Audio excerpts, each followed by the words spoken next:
yours, waiting on the sexy flow. Come get it all, are you gonna make me yours? Waiting on the sexy flow. I'm trying not to think about. चलें अपनी कहानी शुरू करते हैं। हमारा घर झंडिया से कुछ आगे एक बस्ती में था। ये डाकुओं की बस्ती थी। शोमई किस्मत के मैं एक डाकू के घर में पैदा हुई थी। ये इलाका डाका जनी के लिए अब भी मशहूर है। इस वीरान आबादी से कुछ फासले पर मेन रोड थी, जहां रात को चलने वाली ट्रैफिक डाकों की वजह से महफूज नहीं थी। यही वजह है कि राजनपुर और जनूबी पंजाब से सिंध की तरफ जाने वाली कारें, वैगनें, ट्रक और बसें रात को कारवान की सूरत में इस इलाके से गुजरते हैं, क्योंकि इक्का दुक्का बस या वैगन को लूट मार का यकीनी सामना करना पड़ता है, जबकि कारवान की सूरत में चलने वाली ट्रैफिक के आगे और पीछे हिफाजत की खातिर पुलिस की गाड़ियां भारी नफरी की सूरत में रवान होती हैं। इस एहतमाम के बावजूद अक्सर डकैती के वाक़यात रोनुमा होते रहते थे। डाकुओं की लूट मार का एक तरीका ये भी था कि वो सड़क के बीचों बीच बड़े बड़े दरख्त काट कर गिरा देते थे और सड़क को ब्लॉक कर देते थे। रुकावट आ जाने से मुसाफिर बस रुक जाती थी, तब बंदूकों की ज़ोर पर वो मुसाफिरों को बसों से निकाल कर इनका माल व असबाब लूट लेते थे और जेबें खाली करा लेते थे। जान के खौफ से बेचारे अपनी कुल जमा पूंजी, मोबाइल, घड़ियाँ और मुसाफिर ख़वातीन अपने ज़ेवरात तक उतार कर डाकुओं के हवाले कर देती हैं। अक्सर ये डाकू पुलिस की वर्दियों में भी होते थे। झंडिया से आगे जंग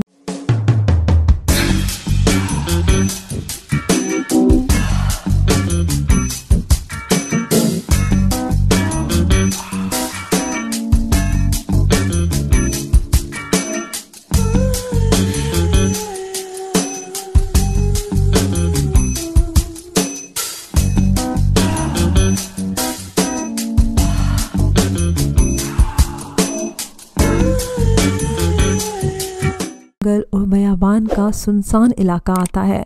यहाँ पर जब डाका पड़ता है और बंदूकों की गोलियाँ चलती हैं तो सारा इलाका लरज़ उठता है। फिर हमारी बस्ती तक आवाज़ सुनाई देती है। बेशक बस्ती के सारे मकीन डाका नहीं डालते थे और ना सब डाकू थे, मगर वो डकैत बरादरी से ज़रूर थे। जब ये लुटेरे लूट मार के बाद बस्ती में पनाह लेते तो हर घर का दरवाज़ा इनको पनाह देने के लिए वाह कर दिया जाता, बल्कि सब ही इनको पनाह देने पर मजबूर होते हैं। हमारे इलाके का सबसे बड़ा ताकतवर डाकू लालदीन नामी शख्स था, जिसके आगे किसी को ऊंची आवाज़ में बात करने की मजाल न थी। गोया ये इस इलाके का बेताज बादशाह था।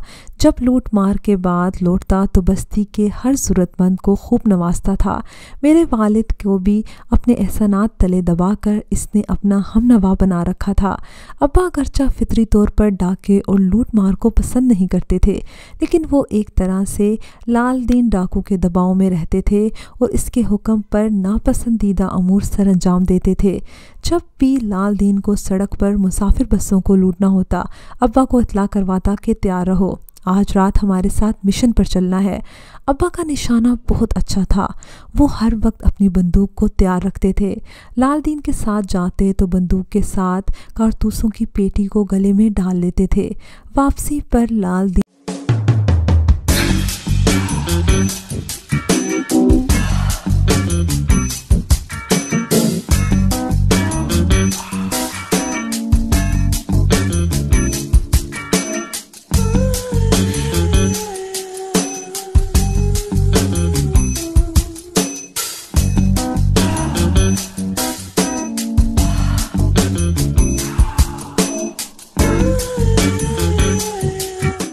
इनको शराकत दारी में लूट मार से मुनासिब हिस्सा दे दिया करता था।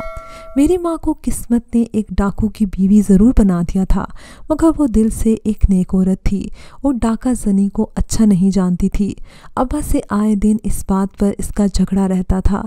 अम्मा को कहना था कि लूट मार छोड़कर मेहनत की कमाई से बच्चों की परवरिश करनी चाहिए, ताकि इनकी रगों में हलाल का रिस्क हो और ये डाकू न बने, बल्कि कोई अच्छा काम करें। मैंने क्लोपेट्रा के हुस्न की दास्तान सुन रखी थी, मगर जब बाशऊर हुई और अपनी सूरत आईने में देखी तो सोचा कि वो भी ऐसी ही हसीन रही होगी जैसे कि मैं हूँ।